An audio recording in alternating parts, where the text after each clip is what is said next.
Hi! So, I saw a video about the fundamentals of graphic design, specifically talking about contrast. And as someone who occasionally played around with editing tools, I thought this was a topic I could try relating to OSU mapping. Well, OSU is a game that requires visual and auditory feedback. Let's go!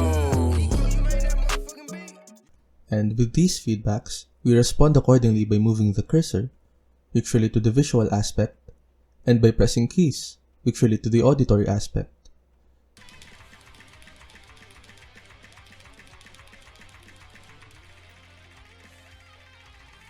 And I find it really nice how graphic design principles relate a lot to the visual aspect of mapping.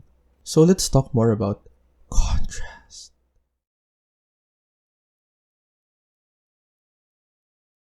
Contrast is about the state of being significantly different from something. And this wouldn't really mean much to you. This is pretty much the general meaning of contrast, because contrast can be applied in other creative stuff like game design, graphic design, and songwriting. And because mapping is a creative process, I feel like contrast should also be applied in OSU.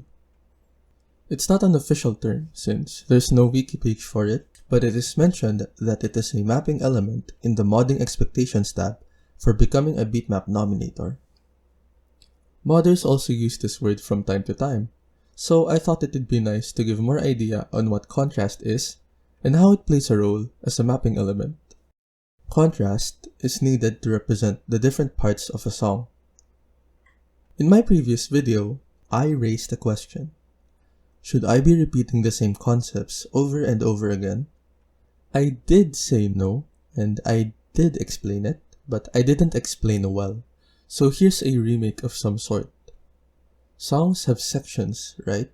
And each section is likely to sound different. If you were to repeat the same concepts throughout the entire map, then wouldn't that contradict the way the song is structured? Songs that just repeat a melody throughout do exist, but these are unlikely to be as stimulating to play because of the lack of variety of melody. You may like songs that just repeat a melody and there's nothing really wrong with that.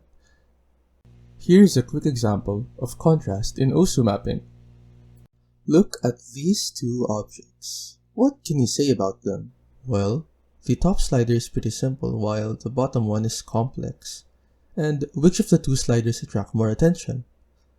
Hopefully your answer would be the one below because of how rare you see these sliders. This is why slider art is very cool for players because it stands out due to its length and shape. These two sliders are different from each other in terms of shape. They contrast. You're more likely to care about the epic rocket slider than some straight slider 30 seconds ago because of how many short straight sliders there are in the map. Oh my god, it's a rocket! That was the teaser! That was from the teaser!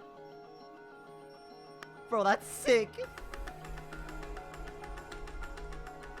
So, there are some interesting ways contrast can be applied in OSU. But before that, I have to mention that contrast can be applied in a section-wide, measure-wide, or even object-wise context. Starting with the most obvious one, rhythm.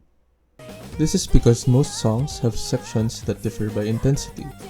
The intense sections have engaging rhythms and a lot of rhythm to work with, while the calm sections have lesser rhythms to work with. This usually goes without saying.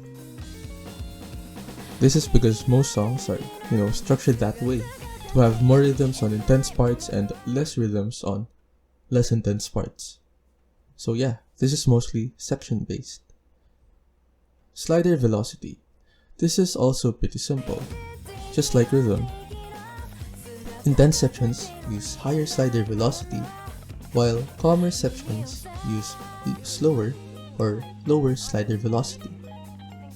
Also applies to object-wise contexts, specifically for tech maps, because most songs under this category have a lot of sounds. But this is also applied to generic maps or generic songs, because this is done to break the monotony of rhythm or melody by adding something prominent. Choosing what layer to follow. By this, I mean guitars, pianos, drums, vocals, and so on. This is also section-based and fairly simple. A section follows vocals because vocals has this interesting melody or rhythm. A section follows the guitar because guitar, does a solo.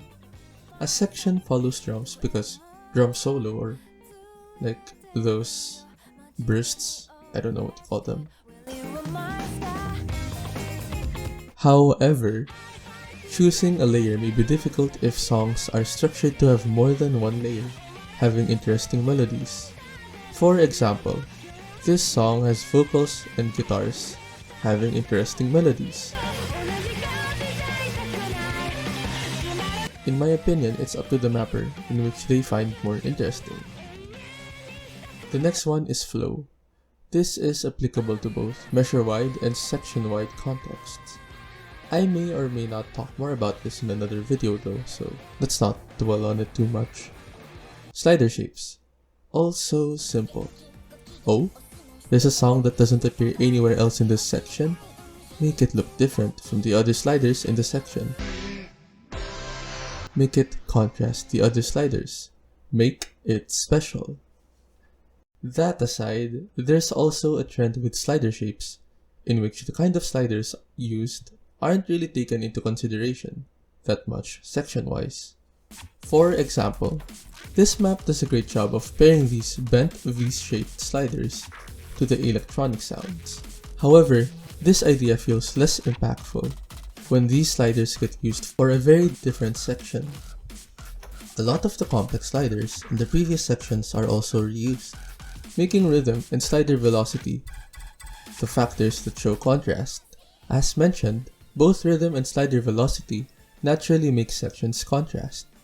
This isn't meant to say that this is inherently bad, but in my opinion, contrast through slider shapes is something that would be impressive to see more. And lastly, combo colors or colorhaxing. Colorhaxing, by the way, is manually assigning a color to a new combo. Most maps just apply combo colors for the sake of having them, but I've been seeing more and more usage of combo colors for applying contrast. This map, the one a while ago, applied section-based contrast through combo colors. This section uses these colors, while this section uses these colors. And if your map has things like storyboards or videos, combo colors can be used to reflect the emotion conveyed through the video.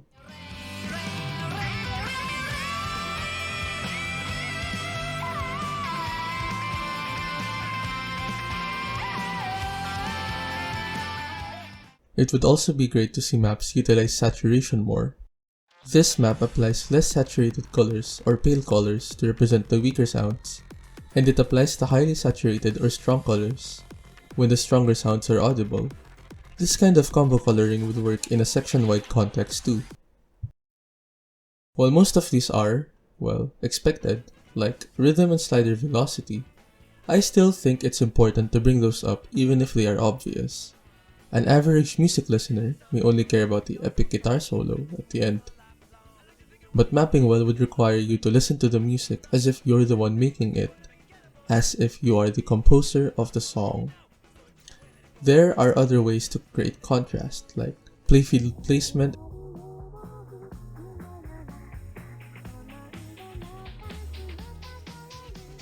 and slider direction.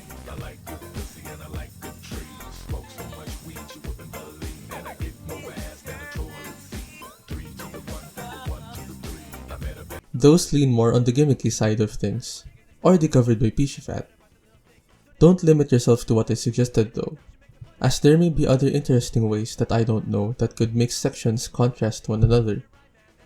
That's all from me. Hopefully you learned something from watching this video. I'll see you next time.